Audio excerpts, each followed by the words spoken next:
今回は、皆様のリクエストで F4E ファントム2を作成します。機体は有名どころだが、キットは古そうだな。これまた、家に眠っていた古いキットのうちの一つですね。キットの中身です。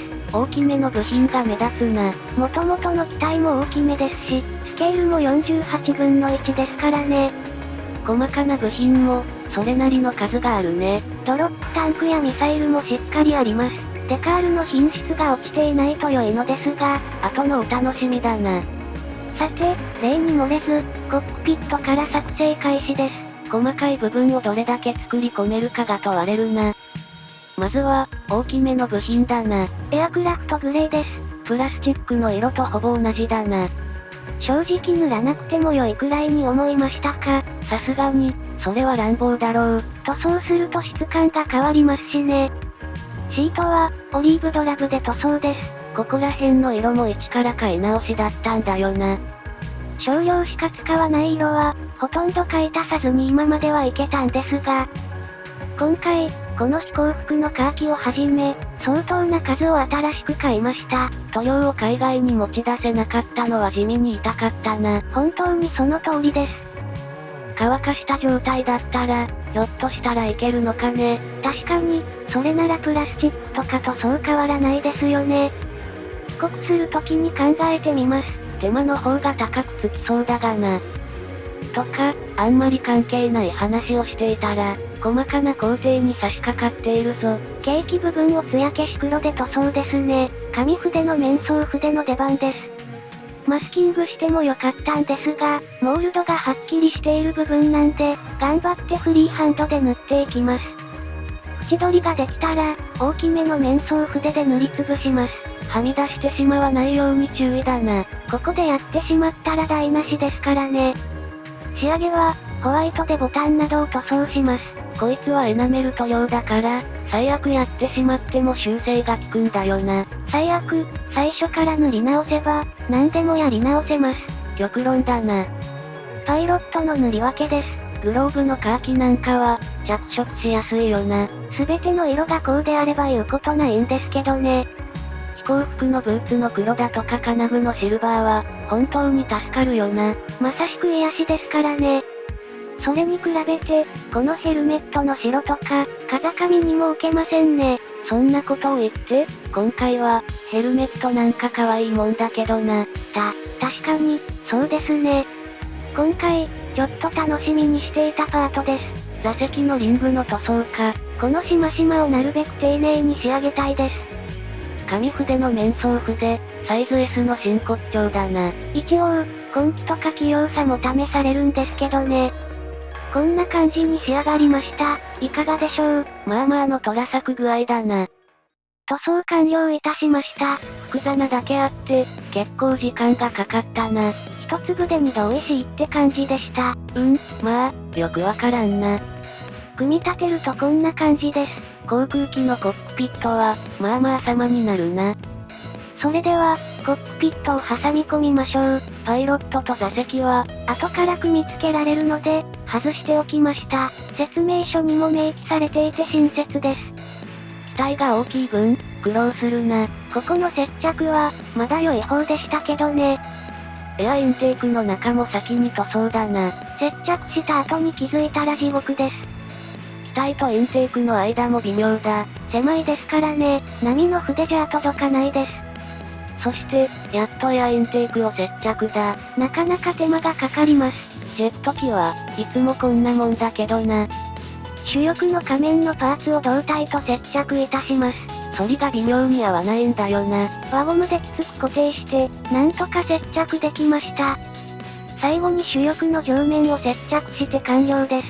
組み立てて、埋めたり削ったりに、思いのほか時間がかかったな。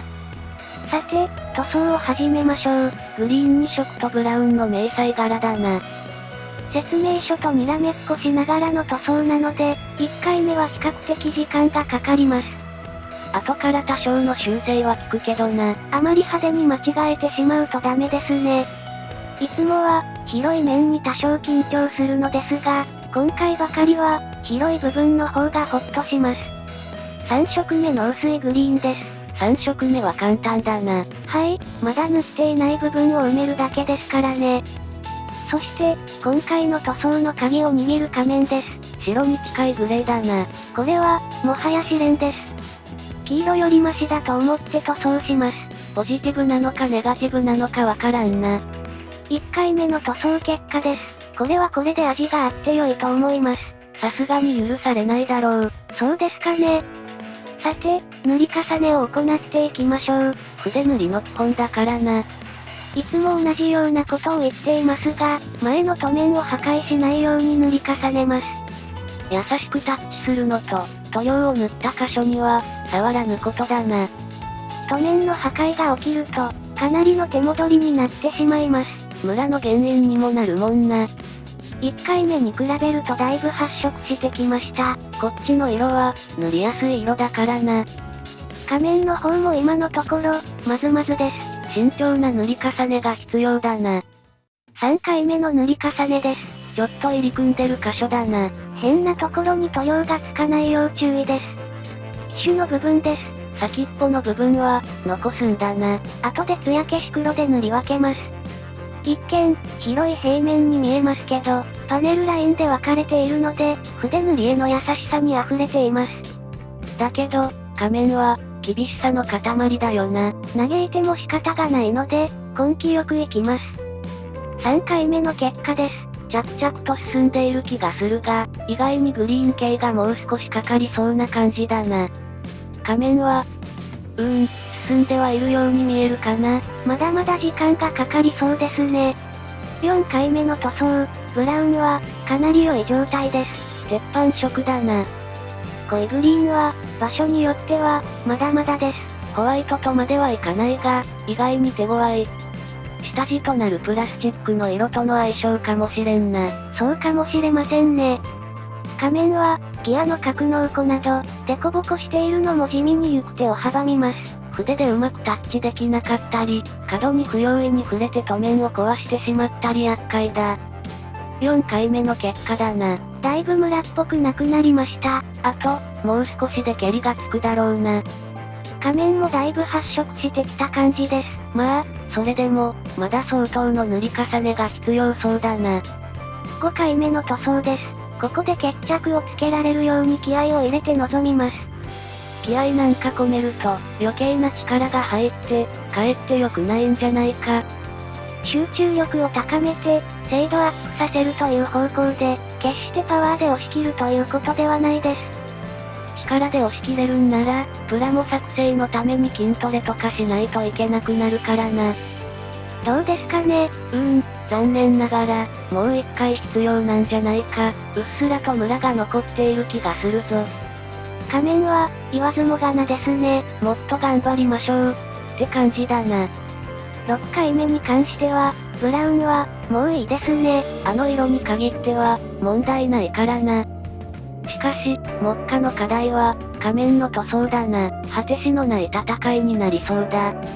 とりあえず、6回の塗装で上面は手打ちですね。なんとか、9大点まで達したかな。思いのほか、グリーン系に手こずりました。あとは、仮面のみ塗装を続けます。なんとか、こっちも9大点まで持っていきたいな。そうじゃないと動画になりませんからね。もはや、何回、塗り重ねたか忘れてしまいました。8回くらいまでは、数えたんですけどね。おそらく、10回塗りくらいした結果です。そんな数くらいきちんと数えなよ。ちゃんと毎回結果を撮影しておけばよかったです。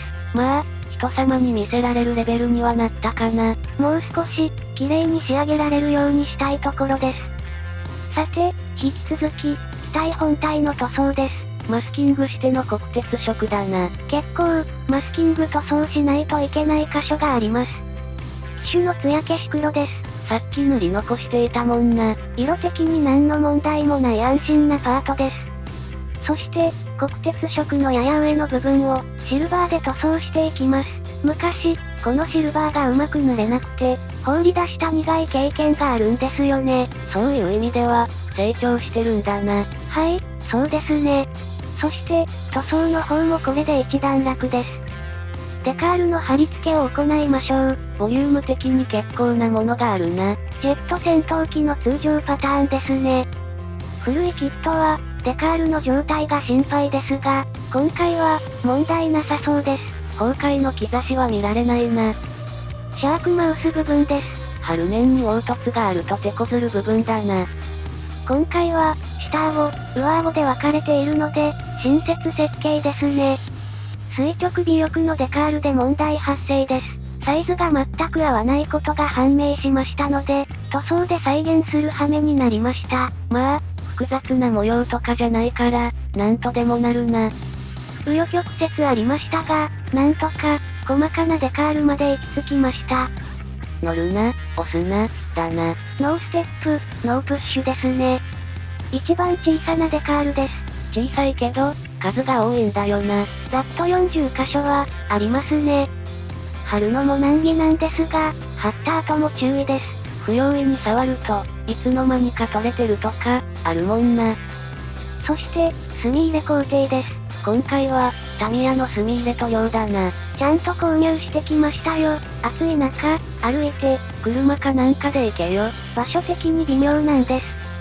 背面の方は、ダークグレーで墨入れです。黒だとアクセントが強すぎるからな。はみ出してしまった部分を拭き取ったら完了だな。デカールをやってしまわないよう注意ですね。さて、細かなパーツを塗装していきましょう。また、試練の色だな。そういう意味では、ミサイル類も試練を与えてきます。あからさまなホワイトだからな。サイドワインダーにしても、その他のミサイルにしても、艶消し黒とかのカラーリングになりませんかね。米軍もプラモ作成者の絵を組んではくれんだろう。しかも、マスキングの上、帯を入れないといけないです。腕前が試されるな。ギアカバーの類も白寄りのグレーですからね。当然ながら、文句しか出てこないな。いや、十分楽しんでますよ。ところで、このパイロン、2本が繋がってたはずだが、勢い余ってランナーと思って切り離しちゃいました。大丈夫、なんとかなりますよ。ドロップタンクは、仮面が白いグレーで、上面が濃いグリーンです。間違ってはみ出すと、大きく手戻りになりそうだ。タイヤも同じく、はみ出したら死亡するパターンです。これは、いつものことだけどな。あれらに比べたら、排気管は、天国ですね。外側はともかく、内側は、若干注意が必要だけどな。あとは、ピトー管などの細かい部品を塗装して、キャノピーを気合で塗装します。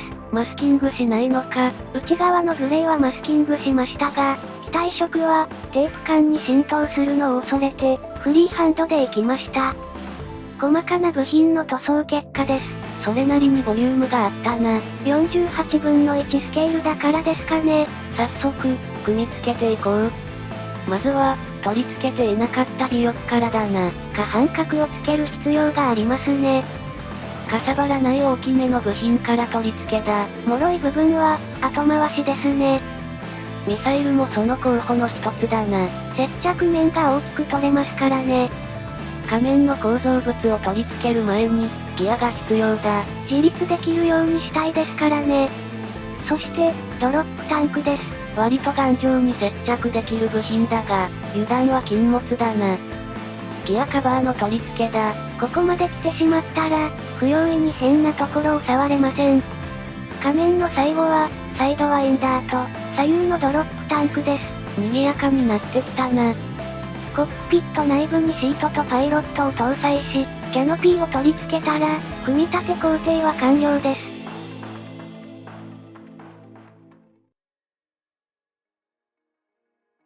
マグドネル・ダグラス F4E ファントム2完成です。久しぶりの迷彩塗装だったな。実に9ヶ月くらいぶりですね。十数年前に一度挫折したファントムでしたけど、完成できたのは嬉しいです。シルバー塗装、練習してよかったな。総発のエンジンだから、もっと横幅があると思ったら、意外とスリムなんだな。イーグルとかと比べるとスリムですよね。ミサイルだとかドロップタンクには手がかかりました。ウェポンセットとかなくても、結構なボリューム感だな。上からのアングルです。A4 の紙1枚には収まらない大きさだな。キャノピーの出来は、結構気に入ってます。細い線だとかクリアブルーもまずまずの感じだな。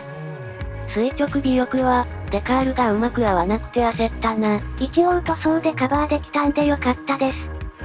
冷戦期を代表する戦闘機の一つ、ファントム2いかがでしたでしょうか。自衛隊でも最近、完全に退役したそうだから、感慨深いものがあるな。しかし、過去のリベンジも果たせて、今回のファントムは、一石二鳥だったな。自身の成長が実感できましたね。それでは、最後までご視聴ありがとうございました。また次回も頑張りたいと思いますので、よろしくお願いいたします。